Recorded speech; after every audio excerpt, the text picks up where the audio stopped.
7वीं सदी में उत्तर भारत के प्रतापी सम्राट हर्षवर्धन की मृत्यु से लेकर 11वीं सदी तक के उत्तर भारत की राजनीति काफी अव्यवस्थित, काफी अस्त व्यस्त रही।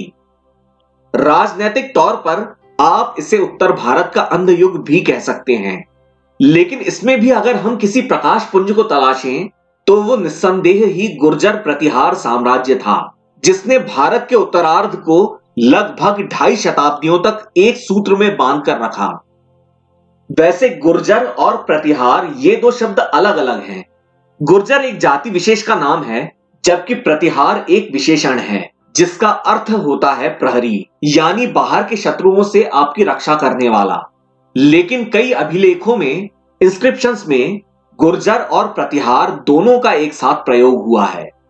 और भी कई प्रमाण हैं जिनकी बुनियाद पर अधिकांश इतिहासकार इन्हें एक ही बताते हैं, जबकि कुछ इतिहासकार साम्राज्य स्थापित करने वाले प्रतिहारों को अलग बताते हैं।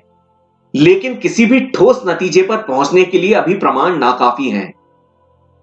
गुर्जरों का भारत में इतिहास कब से शुरू होता है ये तो कहना काफी मुश्किल है, लेकिन भारत का एक बड़ा राज्य गुजरात, पश्चिमी पंजाब में गुजरात और गुजरांवाला नाम के शहर और भी कई ऐसे संकेत हैं जिनसे हमें पता चलता है कि प्रारंभिक काल में गुर्जरों का पश्चिमी भारत के एक बड़े हिस्से पर आधिपत्य होगा, लेकिन ये सभी राज्य छोटे छोटे थे। 7वीं सदी की शुरुआत में उस जमाने के ज्ञात जगत पर अरबों के हमले होने लगे। कुछ ही समय में ये आंच भारत तक भी पहुंच गई। तब उत्तरी भारत में हर्षवर्धन का शासन चल रहा था। हर्ष की मृत्यु के करीब 7 दशकों बाद भारत पर अरबों के आक्रमण की एक बड़ी लहर आई और उन्होंने पश्चिमी भारत के एक बड़े क्षेत्र पर अधिकार कर लिया।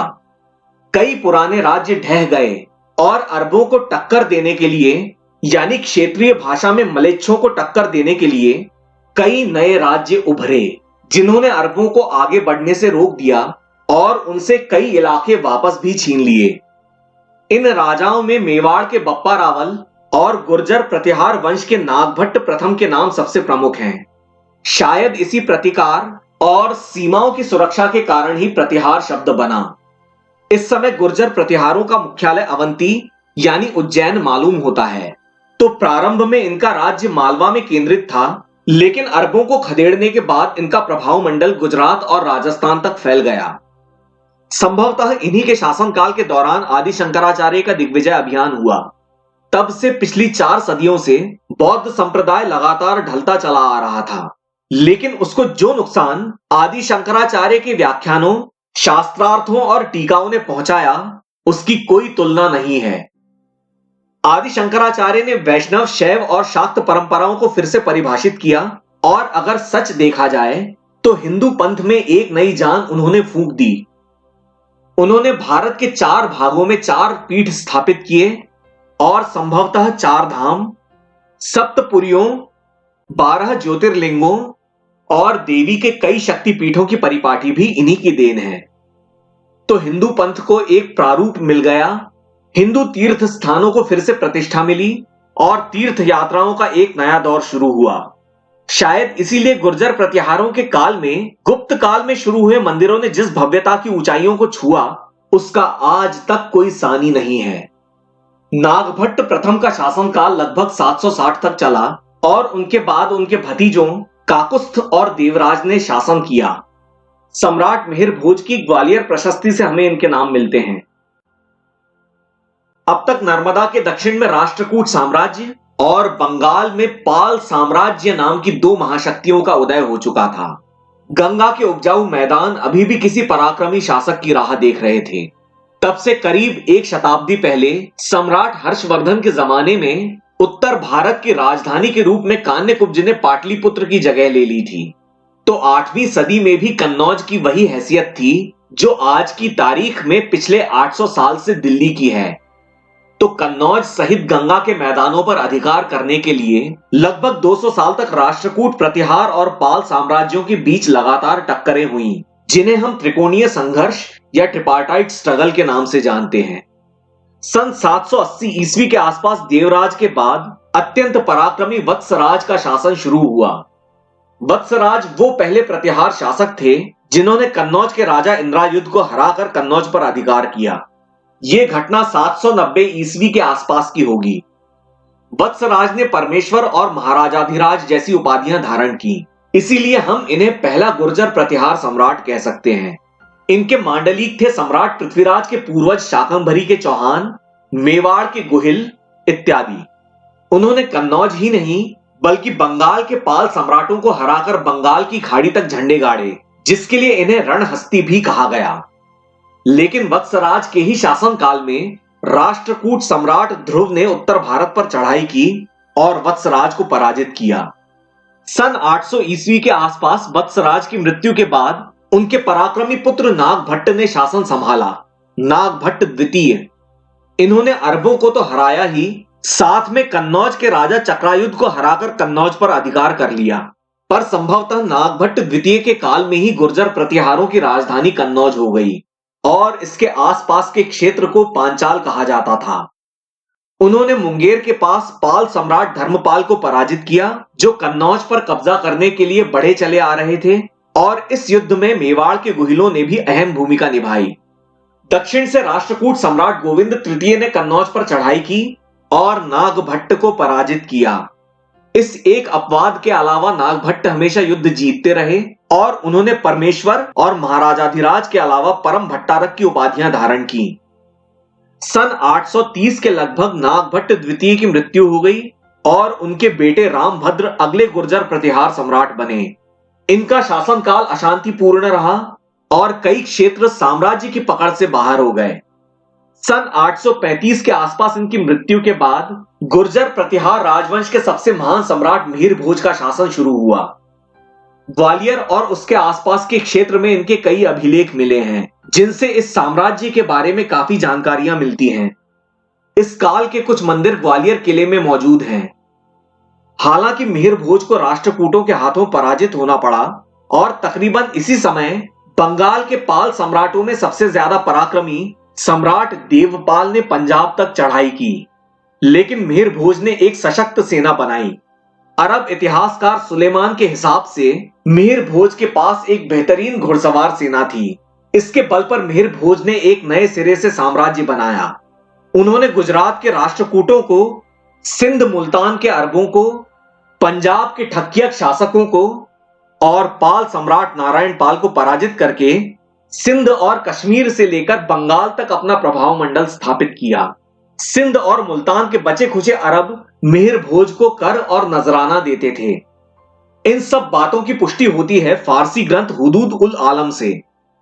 अपने पूर्वजों की तरह ही मिहिर भोज ने भी कई उपाधियां धारण की, लेकिन मिहिर भोज के सिक्कों पर आदि वराह लिखा हुआ मिलता है, यानी धरती के तारणहार, जो कि भगवान विष्णु के वराह अवतार का प्रतीक है। मिहिर भोज का शासनकाल हर दृष्टि से गुर्जर प्रतिहार साम्राज्य का स्वर्णयुग कहा जा सकता है। आर्थिक समृद्धि, कला संस्कृति साहित्य का भरपूर विकास, भव्य मंदिरों के निर्माण वगैरह इस काल में हुए। वैष्णव संप्रदाय गुप्त काल में काफी प्रचलित हुआ और मिहिर भोज के शासनकाल तक तो यह अत्यंत लोकप्रिय हो गया। पौराणिक साहित्य में काफी प्रगति हुई, लेकिन बौद्ध संप्रदाय उत्तर और मध्य भारत से गायब हो गया और पाल सम्राटों की छत्र छाया में पूर्वी भारत तक ही सिमट कर रह गया। मिहिर भोज के शासनकाल में शौरसेनी प्राकृत साहित्य में भी काफी प्रगति हुई और राजशेखर नाम के एक महाकवि हुए। महानतम गुर्जर प्रतिहार सम्राट मिहिर भोज के ही समकालीन थे महानतम राष्ट्रकूट सम्राट अमोघ वर्ष। करीब 50 साल राज करने के बाद सन 885 के लगभग मिहिर भोज की मृत्यु हो गई और उनके पुत्र महेंद्रपाल प्रथम ने लगभग 25 साल राज किया। महेंद्रपाल ने पाल सम्राटों को हराकर बंगाल के भी कुछ हिस्से जीते। महेंद्रपाल को प्रतिहारों के राजकवि राजशेखर ने अपने नाटकों में कई विशेषणों से सम्मानित किया है। हालांकि यहां एक बात समझ लेनी चाहिए कि मिहिर भोज के समकालीन महेंद्रपाल नाम के भी एक पाल सम्राट हुए थे। सन 910 ईस्वी के आसपास महेंद्रपाल की मृत्यु के बाद उनके बेटे भोज द्वितीय का संक्षिप्त शासन आया, जिस दौरान राष्ट्रकूट सम्राट कृष्ण द्वितीय ने और इंद्र तृतीय ने एक के बाद एक कन्नौज पर चढ़ाइयां की।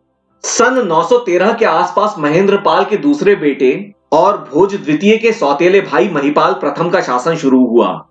सन 916 में महिपाल ने कन्नौज वापस ले लिया और राष्ट्रकूटों को हराकर अपने साम्राज्य को फिर से स्थापित किया। महिपाल के बारे में कुछ इतिहासकारों का कहना है कि उन्होंने मुल्तान पर घेरा डाला, हालांकि उन्हें सफलता नहीं मिली। अरब इतिहासकार अल मसूदी ने महिपाल की सैन्य शक्ति का वर्णन किया है, लेकिन सन 940 के आसपास महिपाल को राष्ट्रकूट सम्राट कृष्ण तृतीय के हाथों पराजय का सामना करना पड़ा। यह राष्ट्रकूटों की उत्तर भारत पर आखिरी प्रमुख चढ़ाई थी। इस 200 साल के त्रिकोणीय संघर्ष से राष्ट्रकूट, प्रतिहार और पाल तीनों साम्राज्य थक कर चूर हो गए। महिपाल प्रथम आखिरी शक्तिशाली गुर्जर प्रतिहार सम्राट साबित हुए। उनके बाद महेंद्रपाल द्वितीय का संक्षिप्त शासन आया और फिर तो कमजोर शासकों की झड़ी सी लग गई। मांडलिक टूट टूट कर अलग होने लगे। शाकंभरी के चौहान, मेवाड़ के गुहिल, गुजरात के सोलंकी, मालवा के परमार, त्रिपुरी के कलचुरी सब स्वतंत्र हो गए। बुंदेलखंड के चंदेल केवल कहने के लिए प्रतिहारों के अधीन थे, लेकिन व्यावहारिक रूप से तो वो भी स्वतंत्र थे।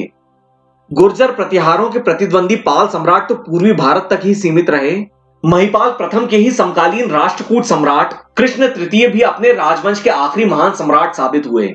इनकी मृत्यु सन 967 में हो गई और सन 982 ईस्वी तक राष्ट्रकूट साम्राज्य का भी पतन हो गया। उसकी जगह ले ली कल्याणी चालुक्य घराने ने, लेकिन उनमें राष्ट्रकूटों वाली बात नहीं थी। कल्याणी चालुक्यों का मालवा के परमार शासकों से संघर्ष जारी रहा, जिस पर आधारित कई लोक कथाएं प्रचलित हैं। प्रतिहारों के कमजोर पड़ने का फायदा विदेशी आक्रांताओं को मिला।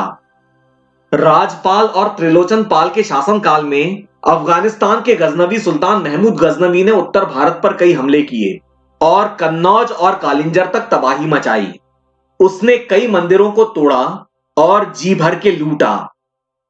महमूद के हमलों से बचा खुचा प्रतिहार राज्य भी कुम्हला गया और 1036 आते आते इस वैभवशाली गुर्जर प्रतिहार राजवंश का अस्त हो गया। गुर्जर प्रतिहारों के इतिहास पर अभी काफी सारी शोध बाकी है, लेकिन वो ऐसी कई सारी यादें हमें विरासत में दे गए हैं जिन्हें हम चाहकर भी भुला नहीं सकेंगे। मसलन अरबों से अधिकांश भारतवर्ष की रक्षा, राजपूतों का उदय, विक्रम संवत की उत्तर भारत में लोकप्रियता, शौरसेनी प्राकृत में अभूतपूर्व प्रगति और परिवर्तन जो आगे चलकर आज की हिंदी भाषा बनी, और सबसे बड़ी देन हिंदू पंथ और हिंदू तीर्थ स्थानों की पुनर्स्थापना, और उससे भी बढ़कर नागर शैली में उनके द्वारा बनाए गए भव्य मंदिर, जिनमें से कई तो नष्ट हो गए हैं, कईयों के भग्नावशेष बचे हैं, लेकिन कुछ एक ऐसे भी हैं जो उत्तर भारत में मंदिर शब्द को परिभाषित करते हैं, जिसका भव्यतम उदाहरण है खजुराहो। इन मंदिरों को बुंदेलखंड के चंदेलों ने बनवाया था। आज की तारीख में चाहे सोमनाथ का पुनर्निर्माण हो अथवा अयोध्या में राम मंदिर का पुनर्निर्माण, हमारी आंखें, बुद्धि और मन गुर्जर प्रतिहारों के उन भव्य मंदिरों की बनावट के आगे, उस सांचे के बाहर, उस सांचे से परे कल्पना ही नहीं कर पाते।